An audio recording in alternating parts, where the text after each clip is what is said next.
Hello, আসসালামু আলাইকুম। Finally I am back. তো অনেক দিন ধরেই ভাবছিলাম বাসাতে যে চাইনিজ প্লেটার রান্না করব।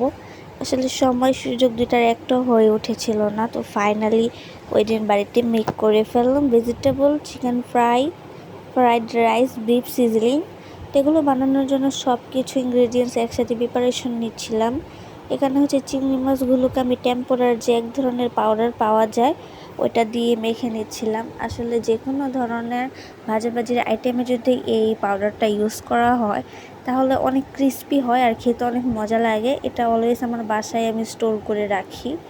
তার পাশাপাশি ভেজিটেবলগুলোকে আমি অনেক সুন্দর করে কেটে নিয়েছি, যেমন এখানে পেঁপে, তারপর হচ্ছে ক্যাপসিকামগুলোকে দুইভাবে কেটেছি। একটা হচ্ছে ভেজিটেবলে দেওয়ার জন্য কিউব করে, আর আরেকটা হচ্ছে সিজলিংয়ে দেওয়ার জন্য, আর হচ্ছে রাইসে দেওয়ার জন্য লম্বা লম্বা করে।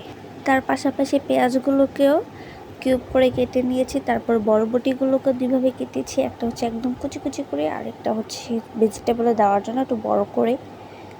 আর সাথে হচ্ছে ডিম, আমি 4টা ডিম নিয়েছি। আর হচ্ছে সিজলিংয়ের জন্য মাংসগুলোকে ম্যারিনেট করে রেখেছি, আর ফ্রাইয়ের জন্য চিকেনগুলোকে ম্যারিনেট করে রেখেছি।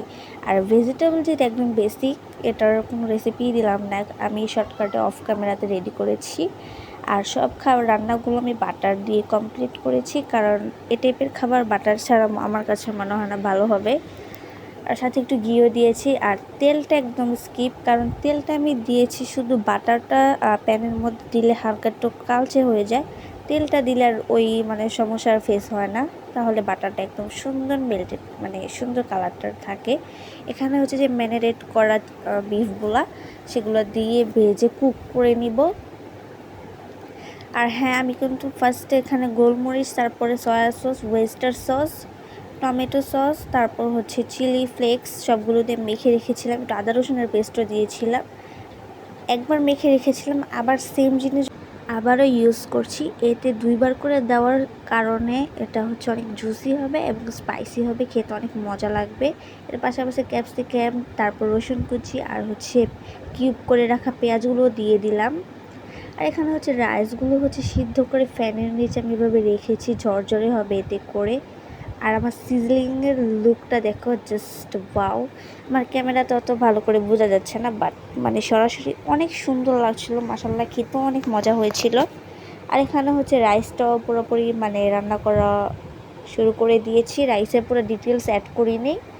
এখানে হচ্ছে আমি চিংড়ি মাছ আর ডিম দিয়ে রান্নাটা ডান করেছি। তোমরা চাইলে চিকেন অথবা বিফ দিয়েও রান্না করতে পারো। আর ওদিনের সবগুলো প্রত্যেকটা আইটেম অনেক মজা হয়েছিল, আলহামদুলিল্লাহ। আর এখানে হচ্ছে চিকেনগুলোকে ভেজে নিচ্ছিলাম আমি আমার মনের মতো করে, সব কিছু রান্না ডান করে এখানে হচ্ছে সুন্দর করে সার্ভ করে নিয়েছি। সবাইও খেয়ে অনেক প্রশংসা করেছে, আলহামদুলিল্লাহ। সবাই মেক করতে পারো। আল্লাহ হাফেজ।